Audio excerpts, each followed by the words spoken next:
नमस्ते जी। तो स्वागत है आपका बीटीटीएच के सीजन 6 के एपिसोड नंबर 230 पे। तो कैसे हो आप लोग? आई होप आप सब बढ़िया होंगे और आगे भी बढ़िया रहे। सो गाइस, इस एपिसोड को शुरू करने से पहले चलो हम लोग पिछले एपिसोड के थोड़ा सा रिकैप शुरू कर लेते हैं। पिछला एपिसोड में हम लोगों ने देखा कि होलोप्सोर के फोर्थ तियानजुन जियान के ऊपर सबसे powerful attack plus 30 heaven demon attack कर देता है। अब इसके आगे जैसे ही फोर्थ तियानजुन इस पावरफुल अटैक को जियान के ऊपर कर देता है, वैसे हम लोग को दिखाया जाता है कि उस ब्लड से एक बहुत बड़ा ब्लड मॉन्स्टर बन जाता है और जियान को सोलो करने के लिए उसके सामने आ जाता है। इस पावरफुल अटैक को जियान की तरफ आते देख काइलिन बहुत ही ज्यादा डर जाती है और बोलती है, जियान बी केयरफुल, ये फोर्थ तियानजुन बहुत ही ज्यादा स्ट्रॉन्ग है।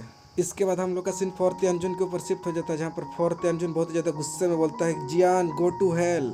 आगे का सीन जियान के ऊपर शिफ्ट हो जाता है, जहाँ पर जियान इस पावरफुल अटैक को देखकर अपने फायर बेरिंग स्पेलिंग टेक्निक को चार्ज करने लगता है और इस पावरफुल अटैक को बनाकर उस प्लस 30 हेवन डिमन के ऊपर अटैक कर देता है। जैसे ये वाला अटैक उस ब्लड डिमन के सामने पहुंचता है, वैसे जियान अपने इस अटैक को एक्सप्लोड कर देता है। कॉन्टेक्ट ऑफ कोलोजन से बैंग बैंग की साउंड सुनाई देता है। इसके बाद हम लोग का सीन जियान के ऊपर शिफ्ट हो जाता है, जहाँ पर जियान इस टाइम को यूटिलाइज करके अपने सबसे पावरफुल अटैक फोर रंगों वाला फायर एंग्री लोटस को बना लेता है और उस फोर्थ तियानजुन के ऊपर अटैक कर देता है।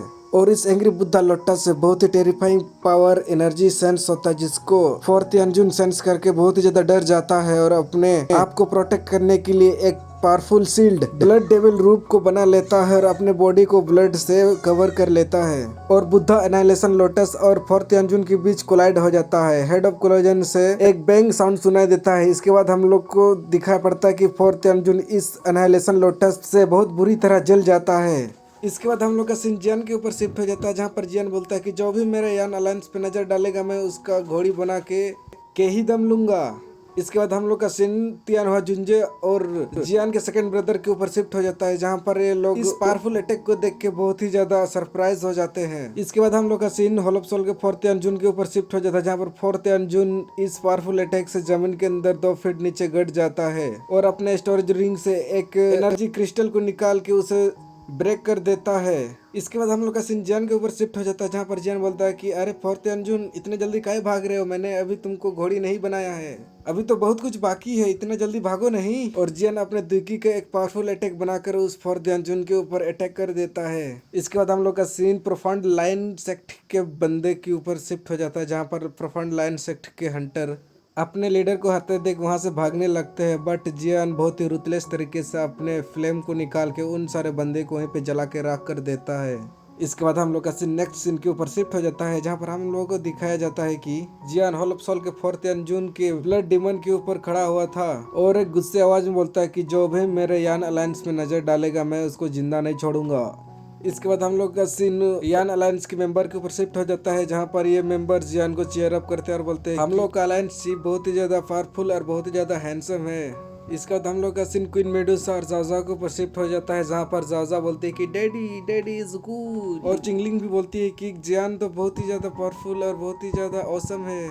इसके बाद हम लोग का सीन जियान के ऊपर शिफ्ट हो जाता है, जहाँ पर जियान अपने वन विंग्स को निकाल के अपने दोनों ब्रदर फर्स्ट ब्रदर और सेकंड ब्रदर के सब पास जाके उन दोनों के गले लग जाता है। इसके बाद हम लोग को दिखाया जाता है कि कालीन भी जियान के सामने जाके बोलती है कि तुमने बहुत अच्छा काम किया, और वहीं जियान भी बोलता है कि कालीन तुमने भी बहुत अच्छा काम किया है इस अलायंस को आगे बढ़ाने के लिए।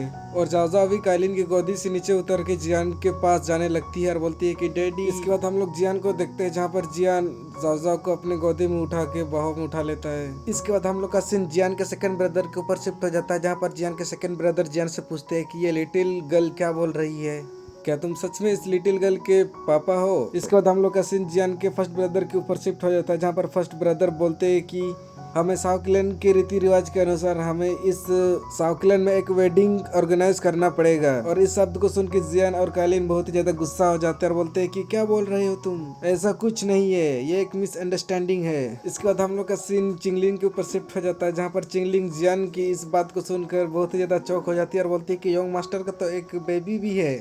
और यहीं पे वाला कन्वर्सेशन एंड हो जाता है। इसके बाद हमें इस जियान अलायंस के मेन कैसल दिखाया जाता है, जहाँ पर हम लोग देखते हैं कि जियान कालीन और जाजा की रिलेशन को बताने के लिए पूरा जोर लगा रहा था और उन सबको बता रहा था कि ये मेरा बच्चा नहीं बल्कि कालीन और उस 7 कलर हैविंग सोलिंग पाइथन का सोल के मर्जर से बना बेबी है। बट चिंगलिंग तियानहुआ जुंजे और जियान के सेकंड ब्रदर इस बात को समझ नहीं पाते और बोलते कि हमें समझ नहीं आया और जियान का टांग खींचने लगते हैं। इसके बाद हम लोग का सीन जाओ जाओ के ऊपर शिफ्ट हो जाता है, जहाँ पर जाओ जाओ जियान से बोलते कि क्या तुम सच में मेरे फादर नहीं हो, मैं फिर से अकेली हो गई हूँ। बट जियान से बोलता है कि हाँ मैं तुम्हारा फादर ही हूँ, मैं तुम्हारा फादर ही हूँ। बट कालीन जियान के फेस पे एक थप्पड़ मार के जियान को दूर उड़ा देता है और बोलता है कि बच्चे से झूठ क्यों बोल रहे हो तुम। इसके बाद जियान गुस्सा होकर कालीन से बोलता है कि तुमको क्या लगता है, मैंने भी तो मशीन चलाया था उस लावा के अंदर और तुम भूल गए हो क्या, मैं तुम्हें याद दिलाऊं याद।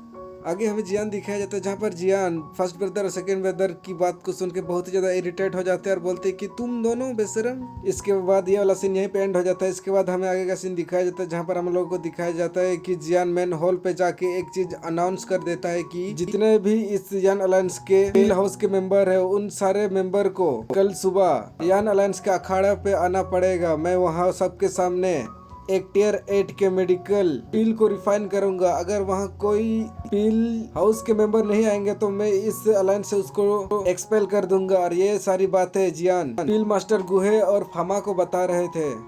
इसके बाद हम लोग का सीन जियान के सेकंड ब्रदर के ऊपर शिफ्ट हो जाता है, जहाँ पर सेकंड ब्रदर जियान को बताते हैं कि गुहे बहुत दिनों से इस यान अलायंस पे ध्यान नहीं दे रहा है और अपने दो 7th ग्रेड एल्केमिस्ट को अपने तरफ कर लिया है और ये तीनों मिलकर बहुत ही ज्यादा मनमानी कर रहे हैं और इस यान अलायंस को आगे बढ़ाने में हेल्प भी नहीं कर रहे हैं। इसके बाद जियान सेकंड ब्रदर की इस बात को सुन के बोलता है कि गुड कल सबको इस अखाड़े पे बुलाओ, मैं इन सारे 7 ग्रेड के एल्केमिस्ट को अपनी औकात दिखा दूंगा, कल बस इन लोगों को अपना अखाड़े पे लेके आओ। इसके बाद हम लोग को दूसरे दिन का सीन दिखाया जाता है, जहाँ पर दूसरे दिन हम लोग को उस पिल हॉल दिखाया जाता है, जहाँ पर पहले से बहुत सारे मेंबर बैठे हुए थे और वहाँ पे दो 7 ग्रेड के एल्केमिस्ट को जबरन पकड़ के इस पिल हॉल पे लाया जाता है और ये दोनों बंदे बहुत ही ज्यादा एरोगेंट थे। और जियान के सेकंड ब्रदर इन दोनों बंदे से बोलता है कि ये रहा अलायंस लीडर, ये तुम दोनों को कुछ बताना चाहते हैं। वो दोनों बंदे जियान की इस आइडेंटिटी को नहीं जानते, इसीलिए जियान के सामने बहुत ही ज्यादा रूथलेस बिहेव करते हैं और बोलते हैं कि अलायंस लीडर तुम। और वहीं जियान उन दोनों बंदे को चैलेंज कर देता है और बोलता है कि अगर तुम दोनों मेरे से बेहतर पिल बनाओगे तो मैं तुम दोनों को इस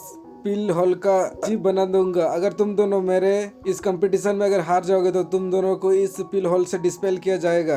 जहां पर ये दोनों बंदे बहुत ही ज्यादा हंस के बोलते हैं कि ओके डील डन। तो बस आज का हम लोग का एपिसोड यहीं पे एंड हुआ। कैसे लगा वीडियो कमेंट करके जरूर बताना। अगर चैनल पे है तो like comment share and subscribe कर देना। तो मिलते हैं नेक्स्ट वीडियो में, तब तक के लिए बाय।